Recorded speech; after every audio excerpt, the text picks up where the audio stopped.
up, just believe and you will succeed. Put the hours in, and you're bound to win. New year, new me, no fear, just be everything you wanna be. Write it down, what you see, don't give up, just believe and you will succeed. Put the hours in, and you're bound to win.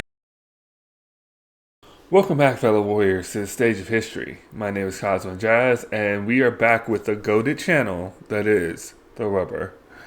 I have no idea what this SCP is. It says Fit for a King SCP-3288 The Aristocrats. But as always, I'm very excited to see what we're about to get into. One of my older videos saying that I should possibly make some SCPs myself. And I would like to say that I would love to do so, but with the current way my life is going, until I can find a way to like really sustenance myself and also not be so tired from work, because I'm currently trying to work 2 jobs now, then I can possibly do some stuff like that. But I would love to write SCPs and all kinds of stories. I even have a story for a book or something down the line, but that is beside the point. Let's get into Fit for a King, SCP-3288, The Aristocrats. Dr. Ritter waited patiently in quiet disgust as His Imperial Majesty, Emperor Maximilian the Great, greedily shoveled his meal down his cavernous gullet. Looks like a One Piece villain. The staff had taken to calling him King Max. Dr. Ritter secretly hoped that the reckless speed at which Max ate, coupled with the fact that he never bothered to chew his food, would eventually result in him choking to death. But so far, there had been no such luck. He supposed that if the creature's horrid table manners hadn't gotten him killed yet, then his anatomy was probably sufficiently non-human to render choking a moot concern. You done? Patience, dear boy. Patience. What's the rush? One should take their time to enjoy a feast. Chew slowly and thoroughly. Savor every bit of flavor it can offer. A life was slaughtered for this, you know. It'd be blasphemous to consume it without giving the proper respect it deserves. Okay, this guy's very creepy. Groaned as King Max took another bite off the meat, delicately this time. Say, it wouldn't be much of a feast if I'm the only one eating, would it? Care to join me, Dr. Ritter? Dr. Ritter shuddered as he looked at the mountain of hideously prepped food in front of King Max. Some of it don't look cooked. But if it meant cooked. getting this over with, then no thank you. Come on now, it's a feast. You're making me look really bad here, all you lot. Like a king who doesn't look out for his people, leaving them to starve. I am not like that. Surely you know that. King Max stood up and waved his food around with a grimace on his face. Juices and bits and pieces of meat splattered across the floor and table. Messily half-chewed bits of food fell out of his mouth as well. It irked Dr. Ritter greatly. He then sat back down and tossed the half-eaten food carelessly onto the table. You're honestly ruining my mood here, Doctor. I think I shall retire to my chamber now. But you agreed to... I am enervated, Doctor. Fine. What a word. Apologies. Please let me join in the feast. Very well. King Max paused and looked straight into Dr. Ritter's eyes. Then, with a wry smile, it said, "Get on your knees and beg for it like a peasant." Dr. Ritter could barely manage to stop himself from cursing out loud and jeopardizing the interrogation. King Max looked him dead in the eyes for a moment. He let out a guffaw, extremely pleased at the sight of an insulted Dr. Ritter. Dr. Ritter could only remain seated across the table, grappling with his seething rage within as he watched the foul creature swallow another piece of meat. Hello everybody, I'm The Rubber. Today, we bring you a tale from the SCP Foundation. Despite his scientific training and years of experience, something tells me this one won't be as sympathetic as the others. Dr. himself to view his assigned subject objectively. When he sat across from the awfully bloated King Max, he saw only a monster from a fairy tale. Not a modern, Disney-fied fairy tale either, but an old European folk tale where children were eaten alive, and not all villains got what they deserved. At roughly 3,600 pounds, Max was over 2.5 times the weight of the heaviest human on record. He was basically the size of an adult male hippopotamus. His diet required 54,000 calories per day to maintain, and the Foundation was more than willing to oblige.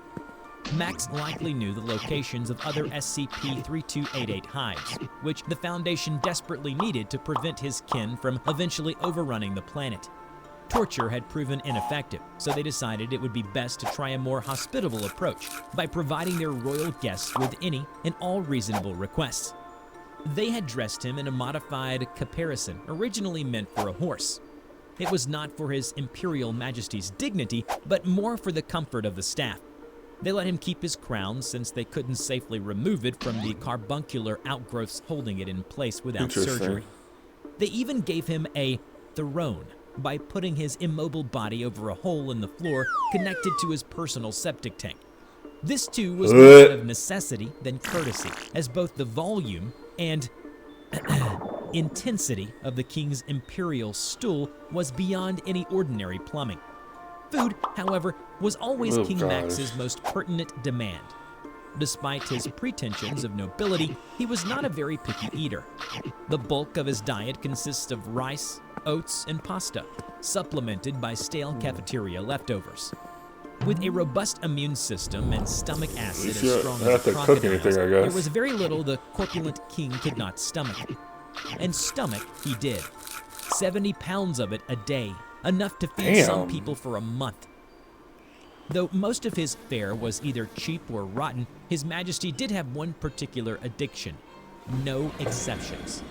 The Foundation was forced to oblige if they wanted his cooperation. Just for this interview, a literal pound of flesh, retrieved from some D-class killed in action, and unused corpses the Foundation had lying around, was presented to the king as his reward for good behavior. It sickened Dr. Ritter, all of it. He tried to suppress these thoughts. He told himself to think of all the lives they could save if they could just get this fiend to disclose the location of the other hives. But it didn't work. This abomination had been gorging itself to superhuman obesity on innocent humans for over half a century before the Foundation found it. Now that it's in containment, they're still giving it human flesh? Weren't those D-class more human than whatever this thing was? Didn't they deserve better? Doesn't this bastard deserve worse? It depends on who they were. Dr. Ritter showed little sign of his inner turmoil, merely pushing up his glasses and clearing his throat before starting the interrogation. Does His Imperial Majesty find himself in the mood for some after-dinner conversation? I'd very much like to hear more about the Empress of the Black Forest. Ah, the Empress. Magnificent creature, most noble of all of us. I had the privilege of seeing her before I swallowed my eyes, you know. More than 10 feet tall she was, yet slender as a sapling. One eye pale blue, you swallowed the your other moonlit eyes? silver. Vanity's her greatest vice. Has a vast collection of wigs made from the scalps of her prey. Not that she's ever let her femininity keep her from carnality. She delights in the harming of others. Men, women, nobles, peasants. It's all the same to her. I made the mistake of scoffing when she said she could mutilate a man, and my poor belly hasn't been the same since. Max mused as he wiped his face with his now filthy caparison, then tossed his head back in rancorous laughter. If I hadn't been both impeded and impotent from my size, I would have paid her back in kind, rest assured. That's most fascinating, Your Majesty. I'd very much like to meet her for myself someday. I assume her manor is in the Black Forest Mountains. Do you happen to know where exactly? Max chuckled deeply at the question. The ruling class does need to keep in touch with one another, of course, but I'm afraid my living arrangements, though decent enough they are not yet quite decadent enough for me to betray my fellow royals. Dr. Ritter sighed, a feeling of dread welling up inside him. What more do you want? Live meat, for starters. Right now, I'm lucky if it's even fresh. I want something to play with, something that puts up a bit more of a fight. A healthy man wants a fortnight. Ain't no way. That won't empty your society, surely. I'll even settle for cripples. Practically favor here. I'll see what I can do. That's what he was supposed to say to the king's demands, no matter how obscene. Dr. Ritter was to report the brute's every request to his superiors, and they would decide with their coldly utilitarian rationality whether or not feeding the swine live children would be worth it. Are you serious? And what if they said yes? I'll see you in the ground before I feed you live humans, you monster. Dr. Ritter shouted and slammed his fist on the button that activated the UV flood lamps that had been placed to subdue the king, should he ever become hostile. Max howled in agony and terror as the light instantly fuck burned this his guy. unpigmented skin. Dr. Ritter grabbed the caparison and yanked it off, maximizing the king's exposure to the aberrant light. You tell me where the other hives are now, or I will burn you to a cinder, you fat bastard. As with all previous attempts at torture, the king just screamed and pleaded for mercy. Dr. Ritter, you are not authorized to use enhanced interrogation on the subject. Desist immediately, or you will be removed by force and subjected to disciplinary measures. Dr. Ritter jammed the door shut with his chair to buy himself more time. All these years, I've had enough of your ugly mug, your disgusting ways. And now, Get I'm him. finally gonna see you choke. He picked up the sheet the creature had been wearing and tied it into a crude noose. Oh, Then shit. he placed it around King Max's neck and pulled. Bracing his feet against the nearest fixture for leverage, he strangled the monster with all his might.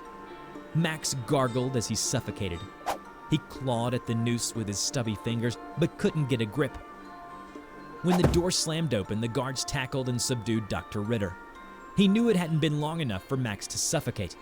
He despaired for a moment, fearing he had thrown his career away for nothing, until he heard the guard inspecting Max curse in frustration. Damn it, it's dead.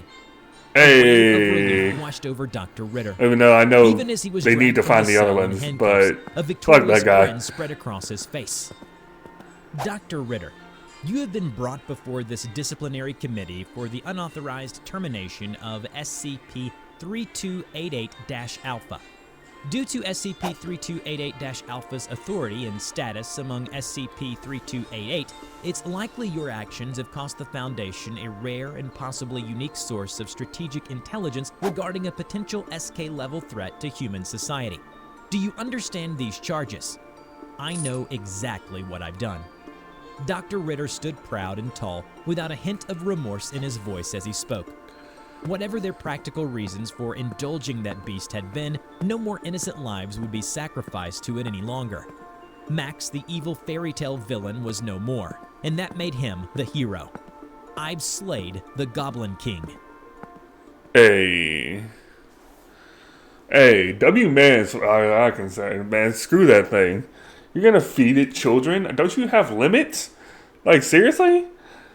Like, I know D classes, like, they tend to be wide ranges of, like, prisoners from war things and all that, but kids? Are you serious?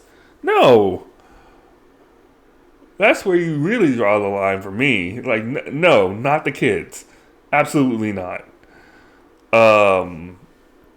But yeah, that was a good one. And it is, like, I get it. And I know that people will probably disagree that he shouldn't have done that. But as far as I'm concerned, that was a W, man, right there. Fuck that dude. But let me know what you guys would do in that situation. Would you have let him have the kids? I would think about it.